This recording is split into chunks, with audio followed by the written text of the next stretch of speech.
Hello and welcome back to another episode of our English and British Monarchs series here on History with Jackson.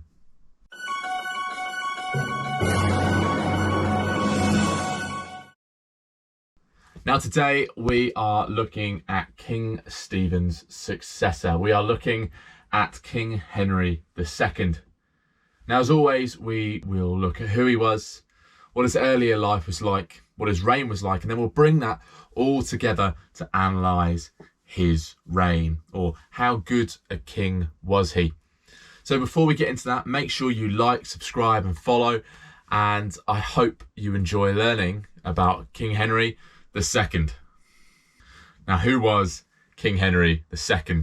Now, King Henry II was born in Normandy in around 1133 to Empress Matilda, Henry I's daughter, and Geoffrey Plantagenet, Count of Anjou. He resembled much of Matilda's family in that he was short and stocky. He was also prone to bouts of anger and impulsivity. Now, much of Henry's early life was taken up by the conflict called the Anarchy, which we looked at last week. Now, he spent some of his earlier life in England with his mother to further her own claim to the English throne, because she had a male heir, which would have dramatically increased her chances. He also decided, upon his own accord, to get involved in the conflict at age 14 in 1147. In this attempt was a failed invasion, and he was sent off packing by Stephen after Stephen paid for his mercenaries to go home. However, in the second phase of the conflict, like we looked at last week, Henry got involved himself, proving himself to be a fine military commander and diplomat. And in 1153, he was named as Stephen's heir. Within this period, in 1152, Henry got married to King Louis VII of France, former wife Eleanor of Aquitaine. This dramatically increased the amount of power and prestige that he held in Europe. In October 1154, King Stephen passed away due to a stomach disorder. And per the Treaty of Winchester, Henry succeeded to the throne. Upon Henry's ascension to the throne, Henry became one of the most powerful and largest landowners in Europe, as his kingdom included England and Normandy, Anjou and Maine, and Aquitaine. And this kingdom would only increase in size throughout Henry's reign. Henry was crowned at Westminster Cathedral by Theobald, Archbishop of Canterbury, and at his coronation, Henry promised to restore the kingdom to its previous grandeur. As part of this restoration of England, Henry confiscated all lands, titles and power given out under King Stephen. Whilst he restored some of these titles and lands to the previous owners, he also restored lands and titles taken away by Stephen. This clearly set out the idea that Henry was going to be the font of power in England. Henry also set about demolishing the illegal castles that had been built during the Anarchy. And this led to hundreds of castles being demolished. He also confiscated and occupied some important castles that had been built during the Anarchy.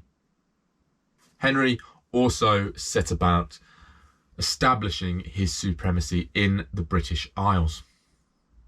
Henry was supported by Pope Adrian IV, who we spoke about in our Pope series, and the link to that will be in the description, as Adrian had set out the papal bull Lauda Bilta, which allowed Henry to go and invade Ireland with the aim to bring the Irish Church under the umbrella of Rome. Henry also gained the overlordship of Scotland as Malcolm IV paid homage to Henry. Henry also established his own supremacy in Wales as well. Henry was supported in a variety of his actions by his Lord Chancellor and the Archdeacon of Canterbury, Thomas Becket, or Thomas A. Becket, as some have known him as.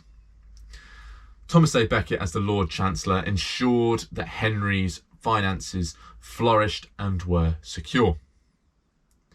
And as the Archdeacon of Canterbury, Thomas Becket acted as a bridge between the Crown and the Church. Now, Henry was particularly impressed by the Archbishop Chancellor system that the Holy Roman Emperor Frederick Barbarossa was using within his kingdom. And he sought to emulate this at home.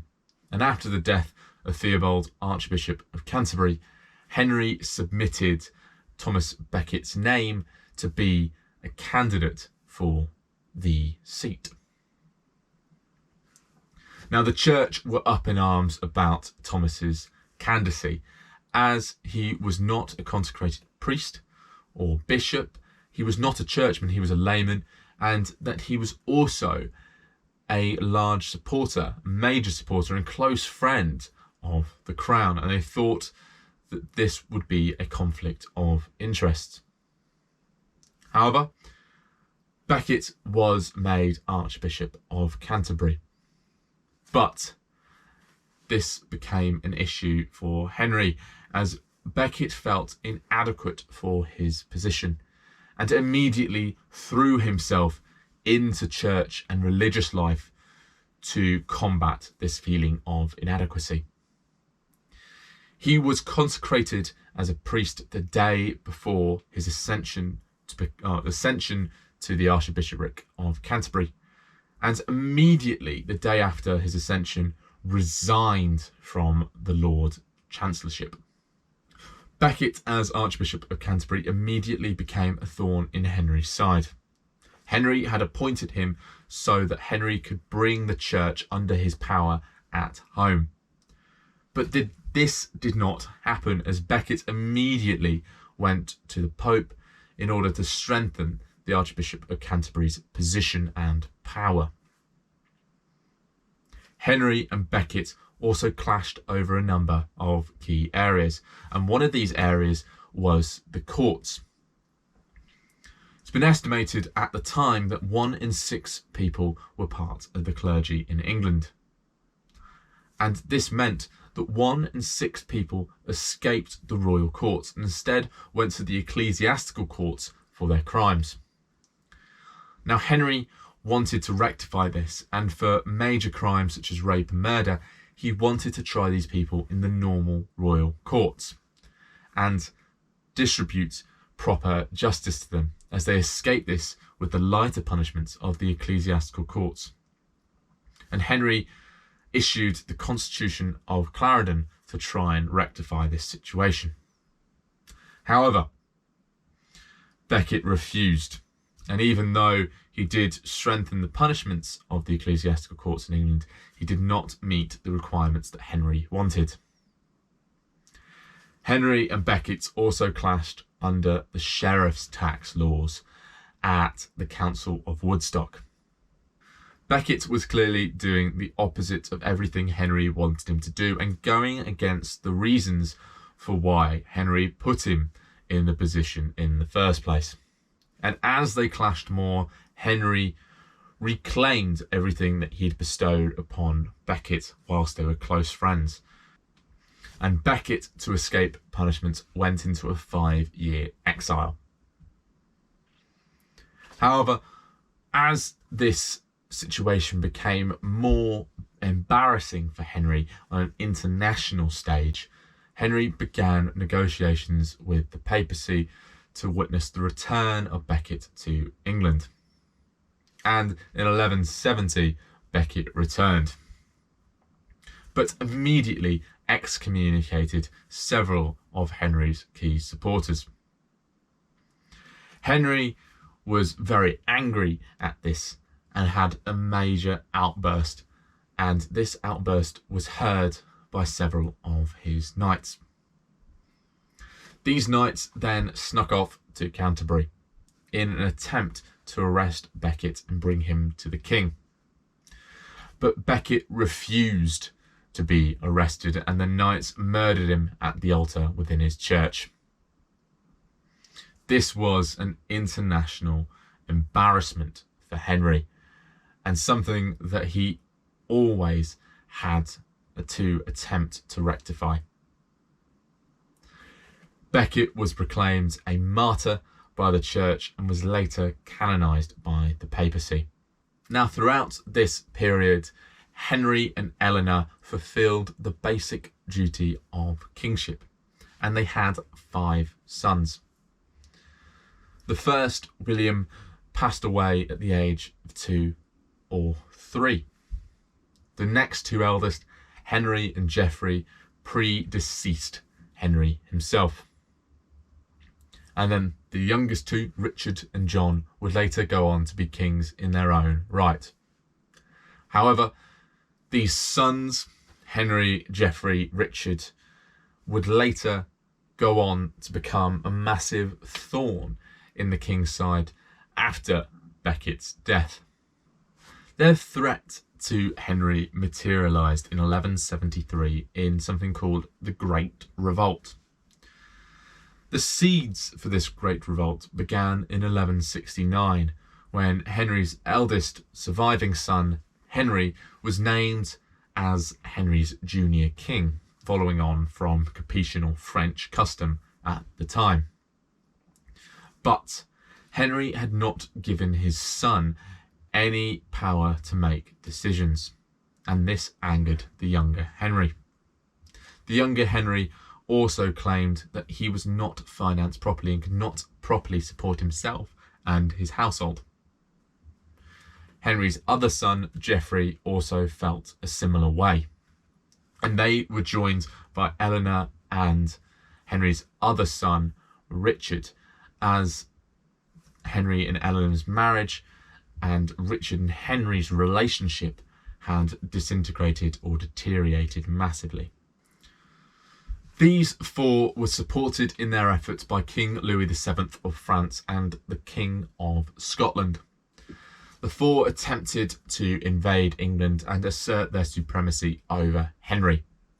However, after Henry had crushed the Scottish attempted invasion, he turned to Normandy and crushed the French forces, killing the revolt at that moment. From this revolt, Henry and royal authority had emerged stronger than ever before. As part of the peace process, Henry bestowed upon his sons more money, so that they felt that they were amply supported by their father. However, he did not bestow more power upon his sons, as he did not feel that they could be trusted with an increased amount of power. Henry then also kept his wife Eleanor away from Aquitaine, as this was carefully thought out punishment, as she loved her home county. Henry's later reign was marred by conflict between his children. Henry later in his reign passed Ireland over to his youngest son John, so that John had an inheritance. He witnessed his 2 sons Henry and Richard nearly go to war, but this war was avoided by Henry's death. Geoffrey also died later on too in a tournament in Paris. Now, this left Henry without an official heir, and he wanted to initially name Richard as heir or junior king in England, but to do this he had to relinquish Aquitaine, and he was going to install John as the ruler in Aquitaine, but this did not materialise as Richard refused. Henry was then going to name John as its successor, but nothing was ever set in stone. But there was a lot of conflict and disagreement between Henry and Richard. After Richard refused to be named the junior king in England, Richard was a constant thorn in Henry's side, as he consistently went against Henry's instructions and undermined Henry's French policy. Now, how did Henry die? Now, in 1189, the seeds for his death were being sown, and it was centred around a disagreement between Henry and Richard. Now, in 1189, Henry met with the new King of France, Philip Augustus. Philip wanted his ally, Richard, Henry's son, to be recognised as Henry's heir on both sides of the Channel. Henry did not say anything, but it was clear there was a refusal to recognise Richard as his heir. And this angered Philip and Richard as they began to attack Henry and his strongholds in France. But Henry, who was already ill, was too ill to fight back, and instead attempted to retreat to Anjou. Here in Anjou, he lay in bed with his condition gradually worsening. But he did meet Philip after 2 weeks, and he acquiesced to Philip and accepted all his demands, and Richard was recognised as Henry's heir on both sides of the Channel. This greatly upset Henry, as he had wanted to recognise his favourite son, John, as his heir.